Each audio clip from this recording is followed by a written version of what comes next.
ఎవరు చెప్పారు ఆఫీసులో? ఎవరు జగన్ మరి పథకాలు చెప్పడం వరకే తప్ప కానీ ఓటేయమని చెప్పారా? చెప్పండి, ఎవరు చెప్పారమ్మా? ఈసార్లు ఎవరు చెప్పారు చెప్పండి. కరెక్టే, ఓటేయమని ఎవరు చెప్పారు? ఓటేయమని ఎవరు చెప్పారు?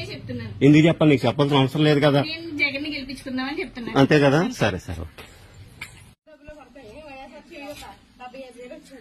మీరు మొత్తం జగనన్న నుంచి లబ్ధి పొందిని 1,06,765 రూపాయలు. ఓకేనా?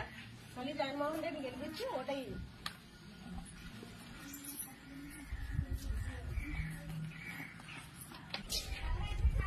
ఆ లెటర్ మీకు ఇచ్చినట్టు మేము అక్నాలెడ్జ్మెంట్ తీసుకోవడం అంతే. ఇది ఒకసారి చదువుకోండి మీరు. అంటే జగనన్న వచ్చిన తర్వాత మీరు ఎంత లబ్ధి పొందారని సర్వే అనమాట. అది మీరు ఎంత లబ్ధి పొందారు అది మీకు ఇచ్చినట్టు మేము అక్నాలెడ్జ్మెంట్ తీసుకోవడం. ఈసారి చూస్తే ఒకసారి కళ్ళు రెప్పలు కొడుతుంటే తీసుకుంటాం. రెప్పలు కొట్టండి. మామిడికాయ ఉందా ఆవిడ? చెట్టు ఉంది.